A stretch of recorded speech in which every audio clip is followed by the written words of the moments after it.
जो वो मेरा ट्रेनिंग मॉड्यूल है कि एक नया नेटवर्क कैसे बनाना है, उसके अंदर मैं हमेशा एक कहता हूं कि लोग बहाना बनाते हैं कि हमारे पास लोग जो आते हैं वो डिस्ट्रीब्यूटर नहीं बनना चाहते, वो कस्टमर बनने के लिए तैयार हैं, यानी कि कंज्यूमर बनने के लिए तैयार हैं।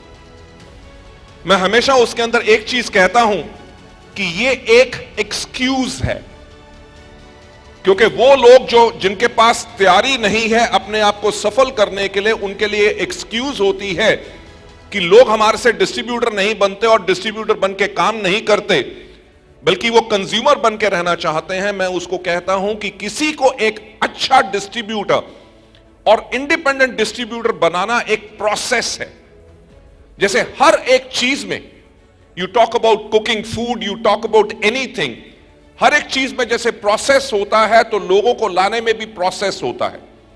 जो लोग आपके कस्टमर नहीं बनना चाहते, वो जब भी आपको मिले तो आप उनको प्रोडक्ट के बारे में कहानियां सुनाओ, लिविंग टेस्टिमोनियल्स ऑफ पीपल जिन्होंने प्रोडक्ट को इस्तेमाल किया और उससे बेनिफिट हुए, उनकी कहानियां सुनाओ। कहानियां सुनाने से क्या होता है कि हमारा सेल्फ कॉन्फिडेंस बढ़ता है और हम लोगों के ऊपर प्रभाव डाल सकते हैं, राइट? जो आपका डिस्ट्रीब्यूटर नहीं बनना चाह रहा, वो जब भी आपको मिले, जब भी, ये नहीं कि 1 attempt, 2 attempt, 3 attempt, 10 attempts and you give up. No. अगर आपको लगता है कि वो पर्सन आपके लिए पावरफुल है, तो आपको जब भी मिले आपको उसको लोगों की सफलता के बारे में कहानियां सुनानी है। क्यों? क्योंकि कहानियां सुनाने से हमारा कॉन्फिडेंस बढ़ता है और कहानियां सुनाने से हम लोगों के ऊपर प्रभाव डाल सकते हैं। जो लोग आपके बिजनेस में आ गए और बिजनेस के बारे में आके थोड़ी देर के बाद काम करके वो काम नहीं कर रहे, वो जब भी आपको मिले उनको कंपनी के ग्रोथ के बारे में, उनको लोगों की ग्रोथ के बारे में कहानियां सुनाओ। क्यों? क्योंकि कहानियां सुनाने से हमारा सेल्फ कॉन्फिडेंस बढ़ता है और हम लोगों के ऊपर प्रभाव डाल सकते हैं। लेडीज एंड जेंटलमैन, मैं हमेशा एक बात कहता हूं कि कोई व्यक्ति हमसे प्रोडक्ट लेता है कि नहीं, कोई हमारे साथ ज्वाइन करता है कि नहीं, वो इस चीज पे डिपेंड करता है कि हमने उसको कितना इंप्रेस किया। अगर मैं कहूं किसी को जाके कि नीलेश जी और दीपल जी का cheque is average 35 lakh rupees per month, और वो तब भी हमारे साथ ज्वाइन नहीं करता, क्यों? क्योंकि मैं उसको दिखा रहा हूं 35 लाख रुपया, उसको नजर आ रहा है 3,500 रुपया। यानी कि कमी किस में है? कमी इस चीज में है कि हमारे कहानी सुनाने की जो स्टाइल है और हमारी कहानी के अंदर पावर नहीं है। सो हमारे बिजनेस का मूल्य कार्य, यानी कि जो कोर फंक्शन हमारे बिजनेस का है, वो कहानियां सुनानी है, और हमारी कहानियां हमेशा सच्ची होनी चाहिए, क्योंकि हमारा बिजनेस सिर्फ सच्चाई का बिजनेस है। हम यहां पे लोगों को सपना दिखाने नहीं लाते, हम लोगों को यहां पे रास्ता दिखाने के लिए लाते हैं कि वो अपनी जिंदगी में एक सफल अगर होना चाहते हैं तो कैसे हो सकते हैं। Thank you so much. अब मैं आपको वापस लेके जाना चाहूंगा उस कहानी पे जो मैं आपको सुनाना चाहता था, because we were talking about dreams. ये कहानी और किसी की नहीं है, ये कहानी मेरी है, राइट? यू नो, जब मैं छोटा था, मेरे जो फादर थे, he was working with custom and central excise. I remember उस टाइम पे he was posted at Palam airport, जिसको आज के दिन पे इंदिरा गांधी इंटरनेशनल एयरपोर्ट कहते हैं। So he was in customs over there, तो we were living over there closer to the airport. तो जब मैं छोटा था तो मेरी मदर ने एक दिन एक सवाल मुझसे पूछा, जो सवाल आपसे भी लाइफ में बहुत बारी पूछा गया होगा। मेरी मदर ने मुझसे पूछा कि बेटा बड़े हो के क्या करोगे?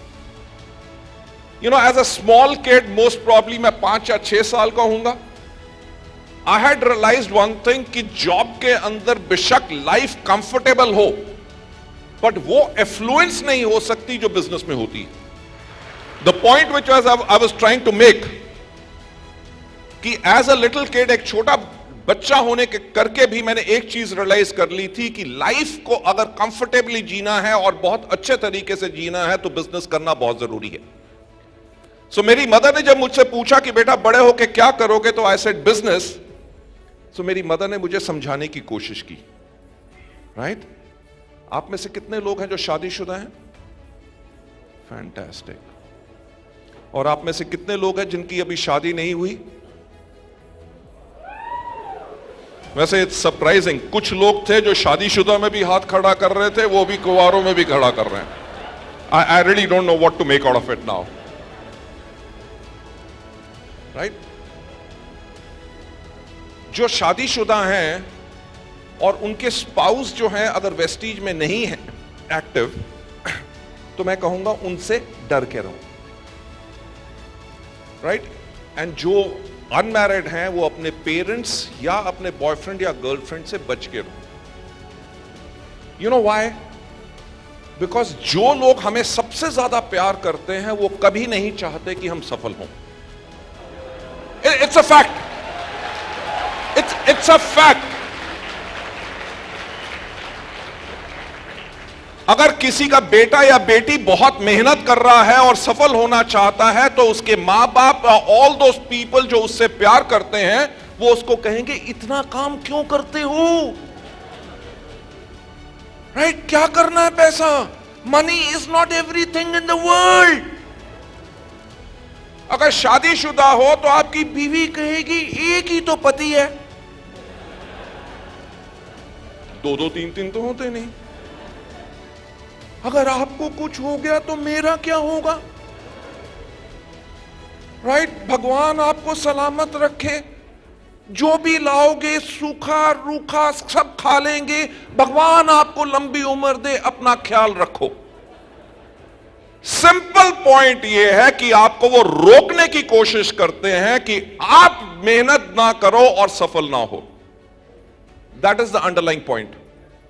जब मैं छोटा बच्चा था, जब मेरी मदर को मैंने कहा कि मैं बिजनेस करना चाहता हूं, तो मेरी मदर ने मेरे को कहा कि बेटा सुनो, बिजनेस करना हमारे खून में नहीं है. यानी कि the hammering started with me जब मैं छोटा बच्चा था,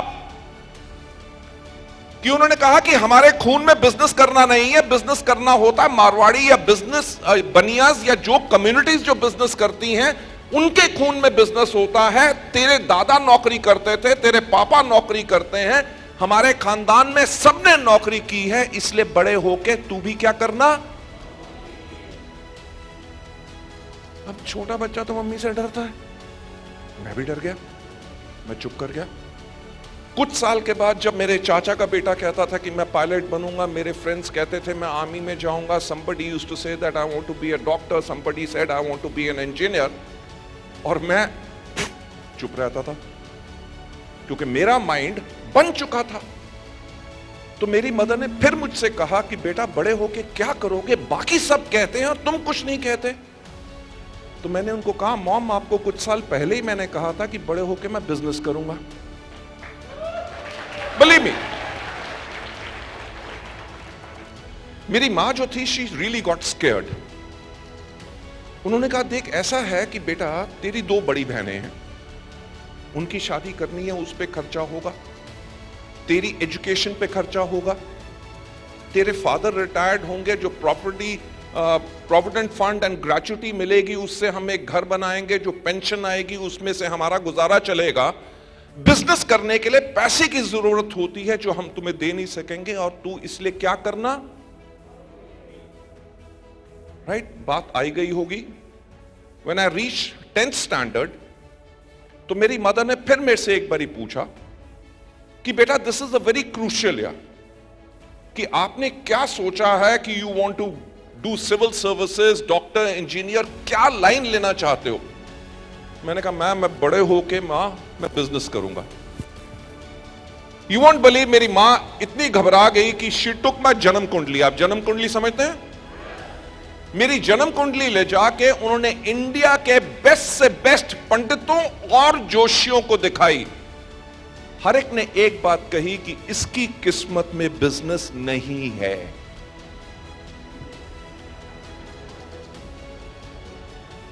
लेडीज एंड जेंटलमैन, आज के दिन पे I am leading a business group जो हमारा टर्नओवर 4,000 करोड़ से ज्यादा का है, एंड वी आर टारगेटिंग